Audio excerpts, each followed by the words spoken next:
Know the difference with Annex Wealth Management? How about this for a headline? Most couples are, quote, financially incompatible. We're going to dig into this, and who better to talk about it is Deanne Phillips, Director of Client Learning Development, CFP, CDFA, and Wealth Manager at Annex. Hey, welcome back. Hi, Danny. So I spotted this article, asked you if you wanted to talk about it, and it was a quick yes. And this is coming up more frequently. It is. So studies are showing, not surprisingly, that disagreements about money are one of the most common sources of conflict in romantic relationships. So here's the deal. A new survey finds 64% of couples admit to being financially incompatible with their partners with different philosophies about spending, saving, and investing money. So again, this is true, right? Yeah. Well, I mean, one reason for this is that people often have different attitudes and values when it comes to money. For example, one person may prioritize saving for the future and the other wants to spend money now, right? Differences in income, debt, spending habits can also create tensions, disagreements, and obviously that doesn't necessarily mean the relationship is doomed. It's possible for people to work through their differences financially and develop a plan that works for both of them. This may involve compromising on certain spending habits, however, seeking the help of a financial planner, and sometimes finding creative solutions to resolve those differences and figure out a saving and spending plan. A lot of it is dependent upon really open and honest communication and just the willingness to work together toward these common goals. You know, some of this actually leads people to commit what is called financial infidelity, like hiding purchases from their partner. In one survey, 45% of coupled adults admit they're guilty. 1 in 5 couples identifies money as their greatest relationship challenge. It's according to the most recent Couples and Money survey by Fidelity. Yeah, you know, I've seen this in the past also. I taught budgeting at a local college, and I would see people that were very successful that would come and say, I've got this difference in my spending habit, and guess what? I've been hiding this debt and it's just accelerated. And, you know, again, this is all about one situation when we talk about financial infidelity, where one partner in the relationship is being dishonest about their financial actions or decisions. And it can start very innocently, but usually it's around hiding purchases. And maybe they think just for the time being, or being dishonest about income and debt especially, or maybe opening a secret bank account or credit card.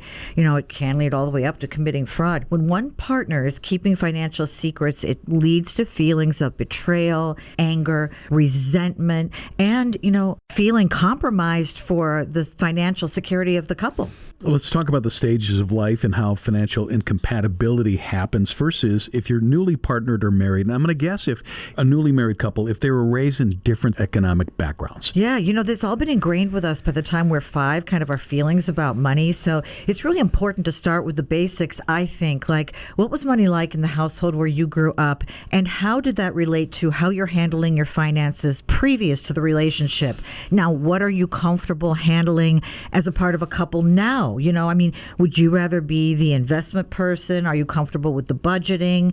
Are you taking advantage of your work retirement plan, for example? You know, I work with several couples who have a regularly, and we're talking maybe once, twice a month, kind of a date, a financial date to talk through where they are with maybe spending down debts and their savings. Financial incompatibility and financial infidelity, how to avoid it. Next group, married for several years. You know, more than 20% of marriages that end in divorce last around 10 years.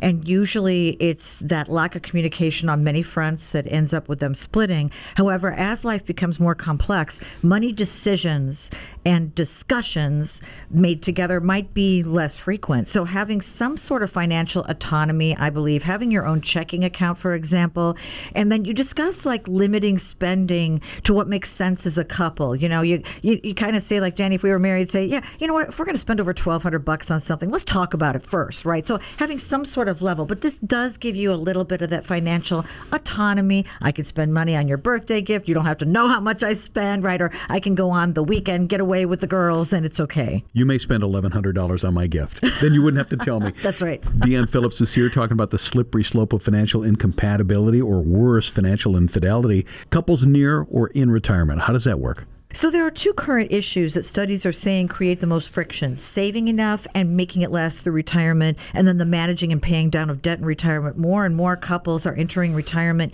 with mortgage debt, and that's not necessarily always a bad thing. So this is really where financial planning can assist you. There is such a thing as smart debt, if the interest rate is low enough, and that's usually not the case with consumer or credit card debt, by the way, because those rates are pretty high. Regarding saving enough, because we're humans, we tend to focus on the most recent market moves or events. So if someone's looking to retire now, rather than focusing on the market being down last year, look to your financial plan and see how it works with your cash flow, where your income replacement retirement, paycheck will come from your resources, and how successful is your plan over time. There are tax planning strategies, cash flow, distribution strategies. These all help you just as much as having a diversified portfolio toward reaching your retirement goals. So schedule that money date with your significant other and a planner and get going. Deanne, Phillips has a lot of titles, but marriage counselor is not one, but we can help folks. Head to our website, annexwealth.com. Thanks for joining us. Oh, thanks for having me.